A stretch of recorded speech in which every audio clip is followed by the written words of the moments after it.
Yeah, so it's just one of the great paradoxes of our current situation that we're all seeing so many more people than we normally see in a given time, a given day. And that what seemed to be a kind of social isolation has really blossomed in many ways into a kind of social connection that we didn't previously have available to us. And I love this because it's part of the paradox of our lives. Our lives are full of such inner contradictions and paradoxes and flowerings. Yeah. One of the first names that was given to this social isolation or social distancing was called sheltering in place. And that's been used for a long time, but I've also recently heard it called house arrest. And a very different flavor. So I think many people are experiencing this, let's call it this isolation or this confinement, as a good chance for retreat. Certainly all the meditation centers with which I'm associated are now running free meditation classes with lots of people joining in and so on. So the retreat aspect is really, really strongly being emphasized.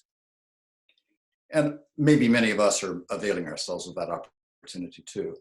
But I think it's important when we're on retreat, if we're experiencing this as a retreat, not to just push away the idea or the feeling or the experience of confinement, but to taste that too, because that has to be part of the background of what we're experiencing, no? Not getting rid of the negative experience or the negative face of the experience, but exploring both.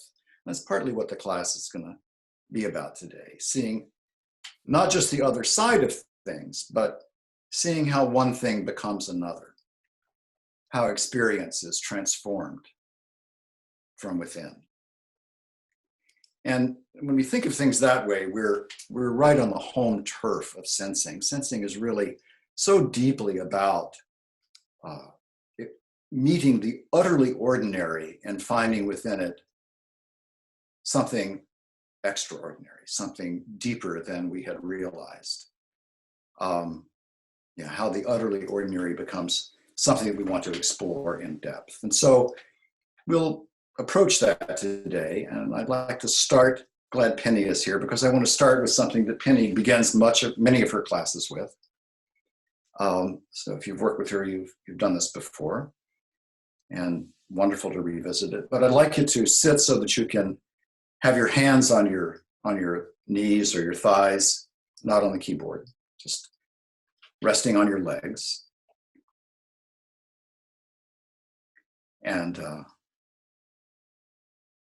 how does it feel? How are you balanced at this point? And what's the feel of your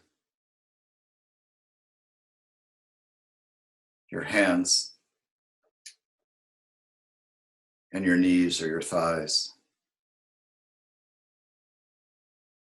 What's the sensation there? What's your experience? And then, if you would, just slowly, gently lift your hands, maybe about 6 inches above your legs, just a little bit up, half a foot up.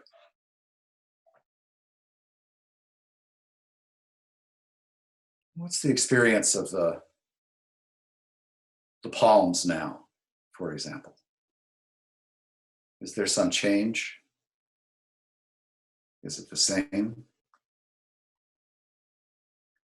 And of course, the legs. What's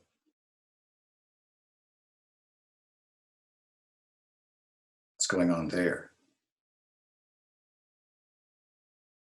So then let's gently lower the hands slowly to maybe closing the eyes so that we can't quite see when the touch is going to happen. That would be a good idea, I think.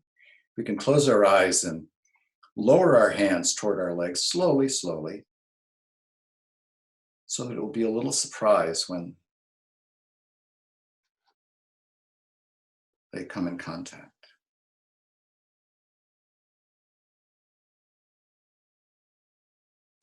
And when they do come in contact, is it at the same time or at different moments?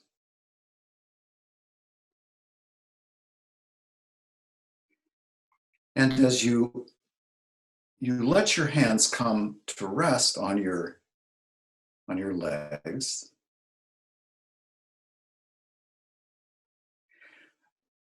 bring your attention back into the rest of your body too, like your upper arms, for example. Is there still some lifting going on in the upper arms, or are they completely at rest now? Has lifting become resting, or is there something of each?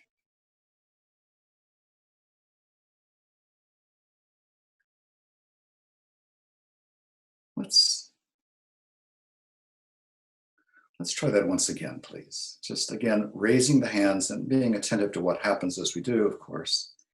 Sensing what's going on when we raise the hands. Just a little bit above the knees, the thighs.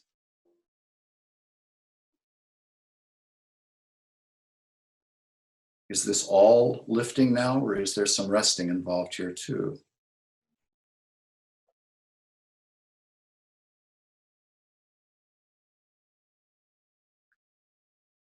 And then allowing the hands slowly to return to the legs, not quite knowing when one or both of them will arrive.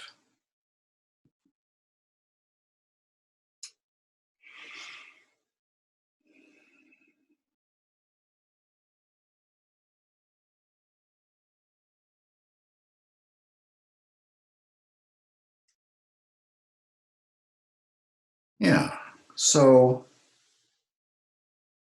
let's take a minute now to, if we want to wiggle our fingers or to liberate our hands or tap our feet or something to just freshen a little bit. And then with one of your hands, please, in the same, maybe in a similar way,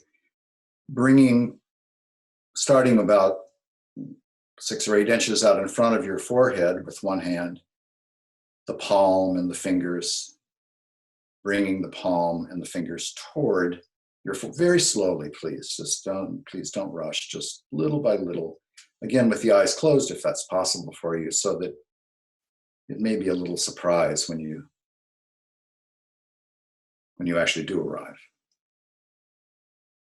Bringing the palm and fingers toward the forehead.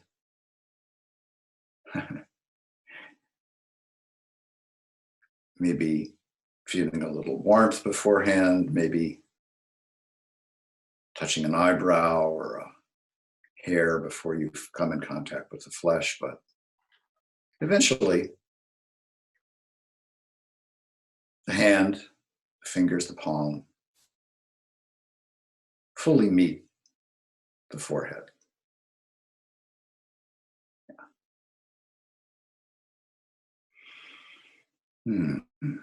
And it's always possible in these next few minutes to just slightly, very slightly, like a millimeter, lift the hand away and put it back again so that you're refreshing your touch of the forehead as needed so it doesn't become stale. You may not need that, but if you do, there it is. Yeah. Is this the shape you thought you were going to encounter?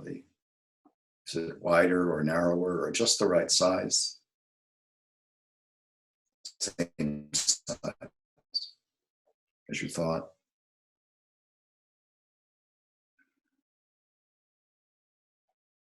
Is your experience mainly that the hand is touching the forehead, or that the forehead is touching the hand? Who's doing the sensing here?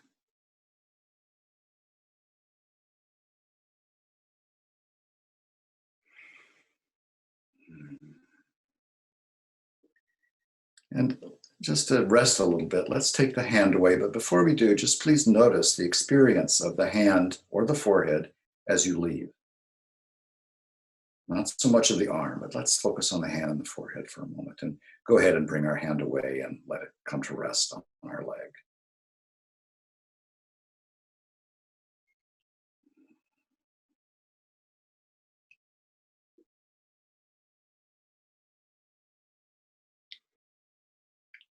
Is either the hand or the forehead present in a slightly different way?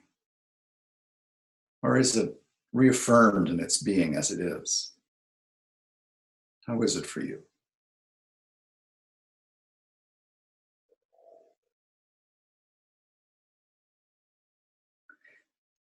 Maybe using the same hand again, bringing the hand up to the forehead, toward the forehead, and gently, eyes closed, approaching the forehead. So that soon enough we're in touch again.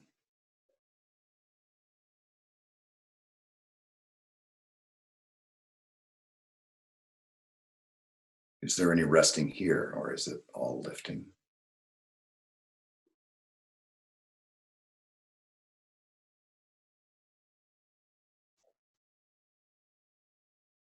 And then again, away with the hand. Yeah.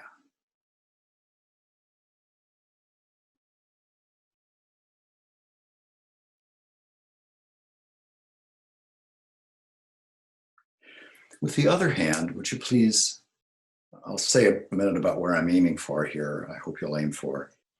There's a place around the back of the head called the occipital base. At the base of, if your head kind of bulges out on the back, that's the occiput. The base of that. In Spanish, it's called the nuca. I think in English, it's called the axis, where the spine and the skull meet. So in that area, in general, please bring your other hand around to touch that part of the head in the back. Yeah. No need to close the eyes this time. Yeah. And then the other hand up to the forehead again, so that the hand is being held.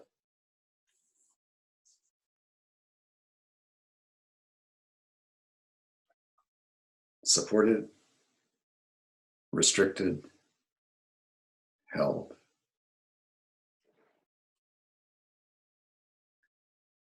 Noticing from the outside, between the two hands, the shape of the head, but as expected or not. But also, please, what's between the hands? What is your experience of what's between your hands? Large or small? Spacious or dense? Heavy or light? Dark? What?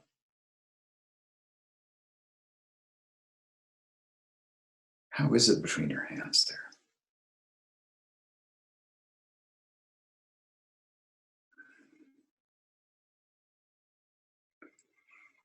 And notice how it is as you take your hands away. How's the experience of the head as your hands leave? Come to rest for a minute.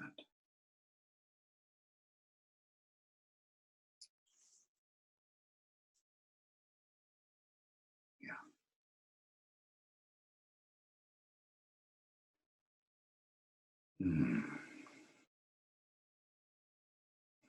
So once more, please, with one hand, you can switch hands if you like, or keep the same ones, put one hand in front, one hand in back, coming to find the head, and to find out what's between the hands in your experience. Not in your knowledge or your, just your experience.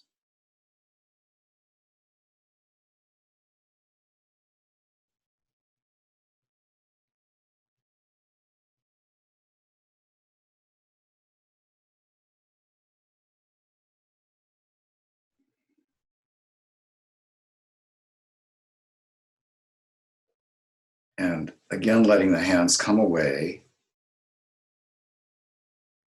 as we allow the head to tilt slightly forward, just a little bit, but enough so you can feel it.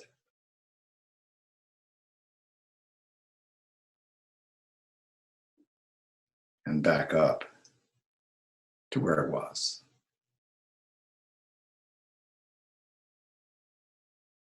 Maybe again, try this little tilting. How far through us does it go? Is it all above the neck or a little further?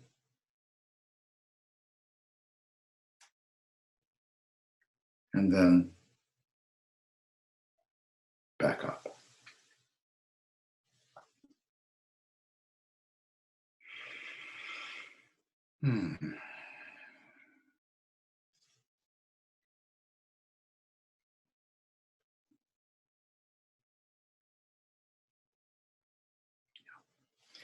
So let's, maybe a good idea to open the eyes right now. And what I'm going to ask you to do is two things. So you may need to rearrange yourself. First, for the rearranging part, first I'd like to ask you to please move your chairs if you need to so that you can fully lay your torso down on your thighs. So you can kind of sandwich over as best you can. So you may need to move your chair so you can do this. And I would also like you to, when you're doing this, if you could sit as far forward on your chair as you can without, letting the chair slip around or fall over or something. So, so sitting far forward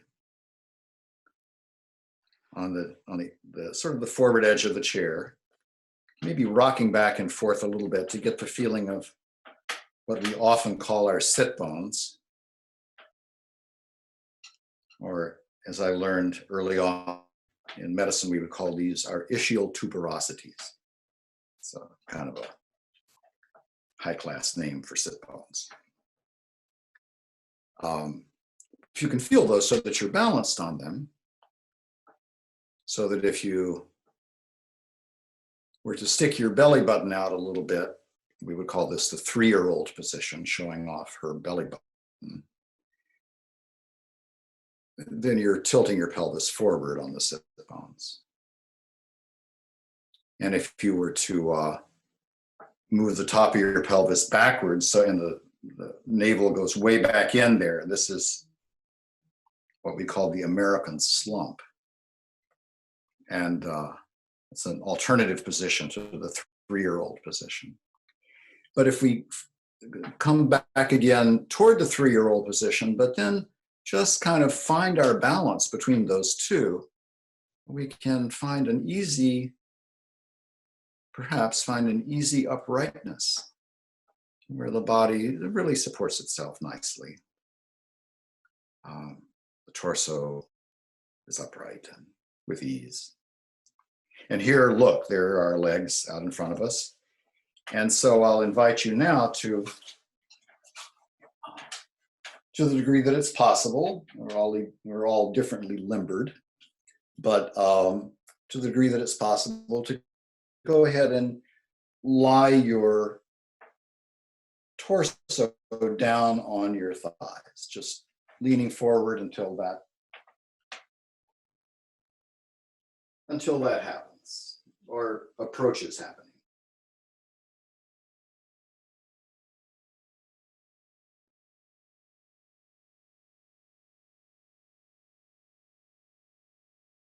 It may or may not be possible to find some freedom of breath here, but have a look.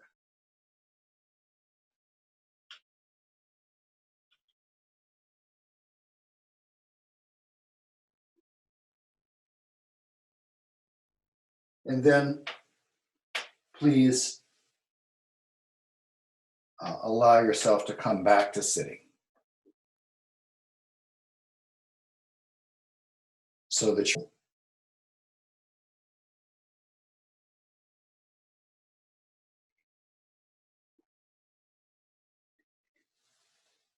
So this business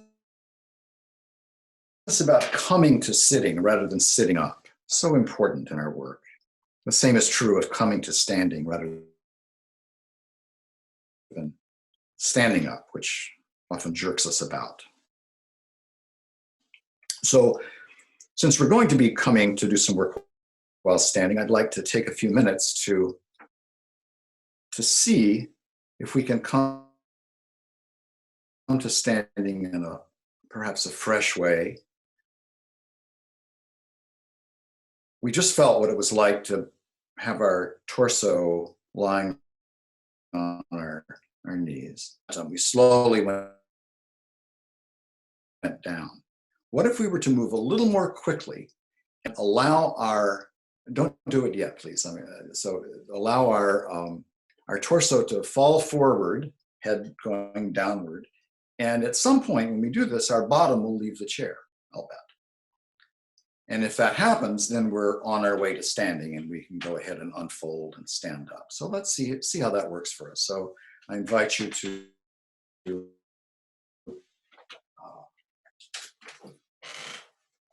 at any moment now, go ahead and kind of gently fall forward until your bottom comes off the chair, and let that momentum carry you into a standing position.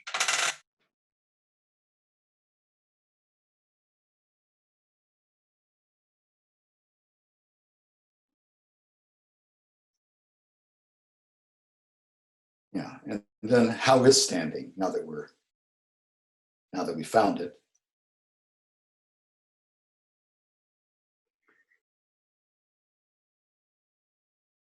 And let's use more or less the reverse of that to come back to sitting again. Just, yeah, like this.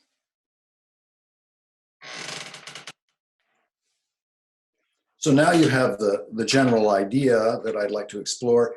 What I want you to see is as you move from sitting to coming to standing, when does sitting become standing? So could you please, in your next coming to standing, in your next moments ahead, please explore the question as you come up. When does my sitting become my standing? Please go ahead.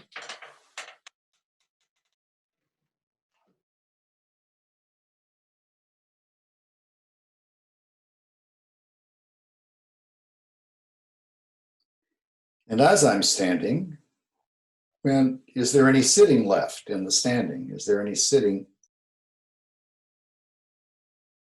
still present in my standing?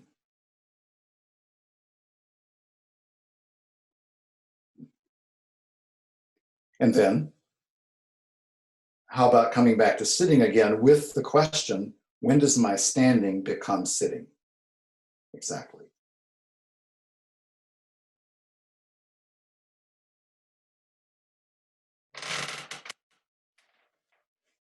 So coming down to sitting, when does my standing become my sitting? And is there any standing left in my sitting now that I'm down?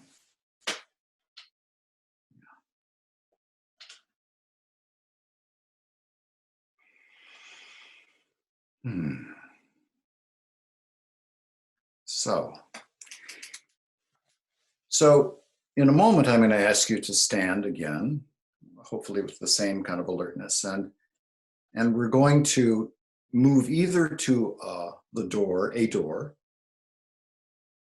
or to a wall. If we don't have a door we can use. Now, if you have a door that leads to the outside or to another room or even to a closet, it might be preferable to use the door, a little easier. But if not, we can use the wall, and I'll kind of mix some instructions in there so that both are taken care of. So first of all, let's just, again, watching our sitting, alert to our sitting becoming standing, let us come from sitting to standing again. And then, yeah.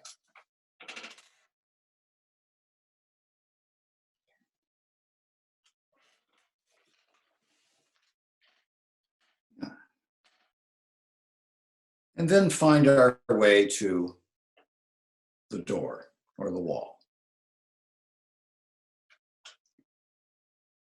You don't need to take your computer necessarily with you. If you want to, you can, but it's not necessary. As long as you can continue to hear me, that'll be fine.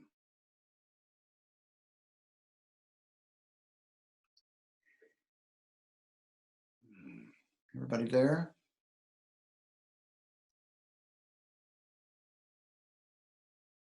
Okay. So if you're standing in front of your door is going to be one that either opens in towards you or out away from you. It'll probably have a knob. And now should be closed to start the experiment. The door should be closed, so push it or pull it to closure. Latch it, as it were.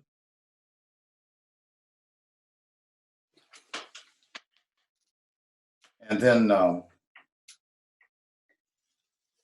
then bring your hands very lightly to touch the door. Stand pretty close, not where your nose is touching the door, but not so far from that, so that your hands can easily, very lightly come to rest on the door or the wall in front of you. Just fingers and fingertips and maybe the heels of the hand, that light. And maybe up high, or chest high, or face high. Down low.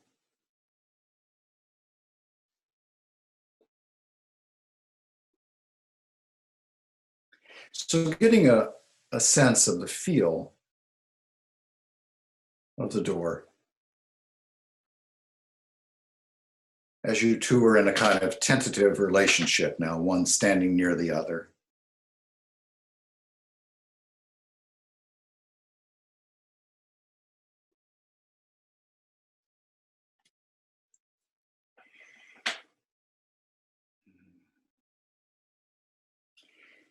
And maybe turn around so that you're a foot or a little less away from the wall. Your back is not, your shoulder blades don't quite touch the wall, but almost, or the door, but almost. So your back is toward the wall or the door, and you're not quite touching. And then just with a little sigh, perhaps allow yourself to lean back just enough to where you're touching the door and actually touching it, not just grazing it. Yeah.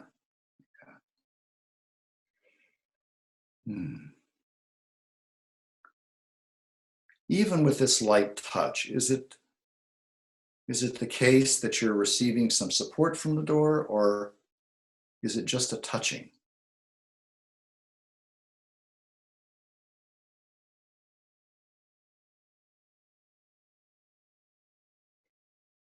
Rocking forward just a little bit so that you come away from the door and can feel what the support from the ground is like.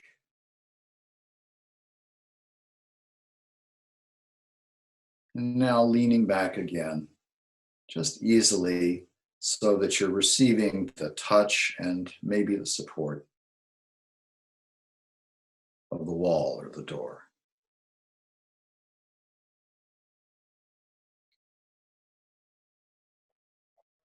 Yeah. And what if you were to move one or both of your feet a little further away from the door so that you had some leverage pushing back? So even before you push back, is there a difference in the amount of support you receive from the door?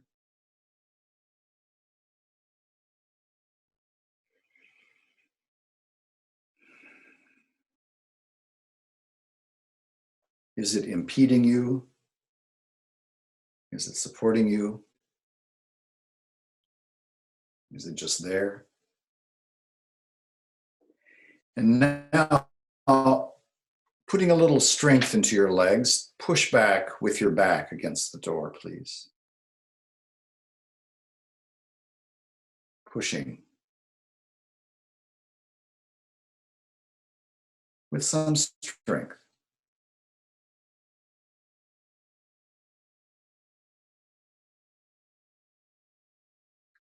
And then relaxing a little bit, still in full contact though, relaxing a little. And then it'll be a little tricky because you're maybe a foot away from the door, but then kind of leaning forward a little bit so that you kind of come to standing away from the door.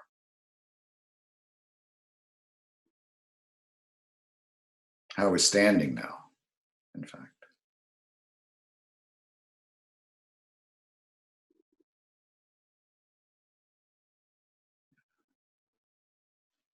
So I invite you again to turn around and face the door, and this time to take the doorknob in one hand. Don't turn it yet, please. Just take the doorknob in one hand and put the other hand palm on the door.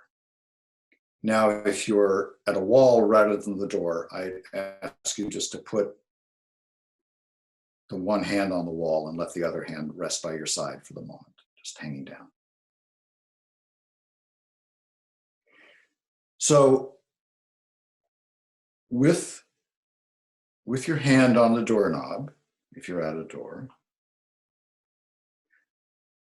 I would invite you to turn the doorknob so the door would open if you were to move it, but please don't move it. Just let it be free to open if the time comes. And to pull the door, not yet, but in a moment, pull the door towards you at the same time with equal strength. You push with your flat hand against the door so that the same amount of strength is being given to pushing the door away and pulling the door toward. So please go ahead with that. Equal force. Maybe increase the force if you feel up to it. In both directions. The door not moving, but it could. And then relaxing easily, equally, allowing the doorknob to turn and the latch back to fall where it was. And taking a breather for a minute. This could have been a strain on your arms.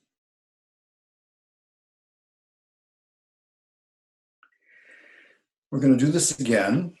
And with the people who are at the wall, I'd like to ask you at this time to put your hand on the wall, and everybody at the door also put your hand on the door. And then those at the door will take the knob again and turn it again. And those at the wall will put their other hand on their own chest. And then as those at the door to equalize pressure and push a little harder and pull a little harder at the same time, those at the wall will push on the wall and push back on their own chests with their hands. Force going in different directions.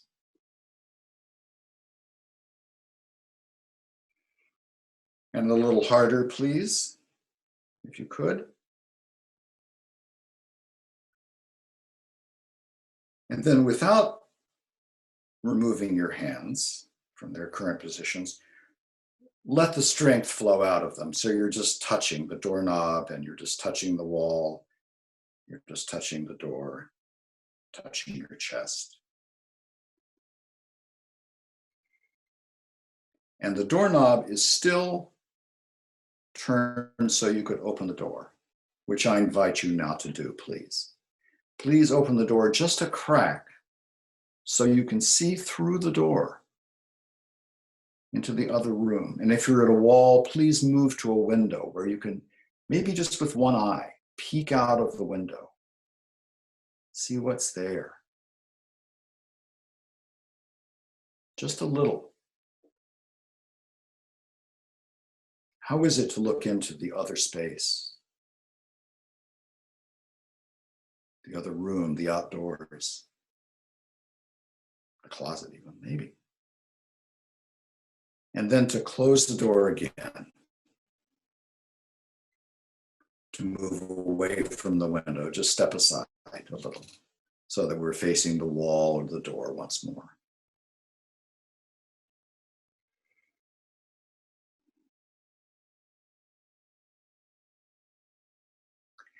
And now again, we can open the door or step over to the window, but this time slowly but completely open the door so that you can fully see into the adjacent space. Or stand fully in front of the window so that you can fully see in.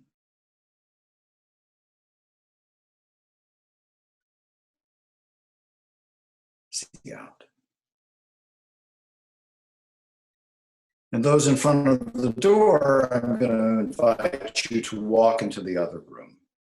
Obviously, if you're in front of a window, this could present some risk, so don't. In the case if you're in front of a window, just turn around and look out at your room. So now you've walked into the other room, the room you've peeked into, and now here you are. How is it to be in the other room? Or if you've got a door to the outdoors, how is it to be outdoors?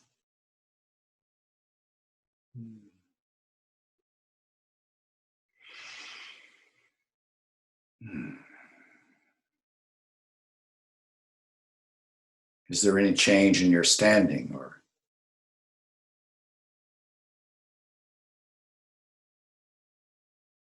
any change in your breathing?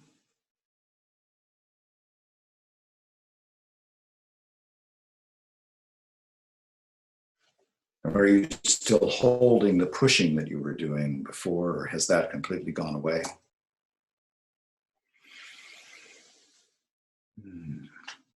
And if you're at the wall, you're already turned toward the room you were in. But if you're in the other room, I ask you to, or outside, looking back to the house, I ask you to turn and look from the new room into the room that you've been in previously. Just to look in and see if there's anything about that room that changes in your vision or in your taking it in, now that you're viewing it from outside it, looking back.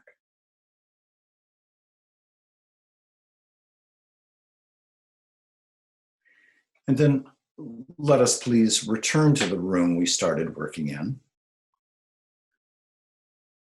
And this may take a minute, but find our way back to our circle. Yeah.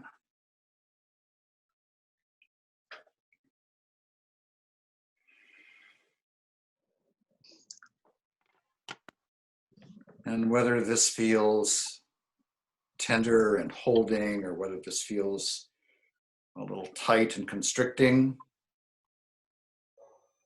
we don't know yet. Probably different for different people. But then let one hand move away, the other remain in place.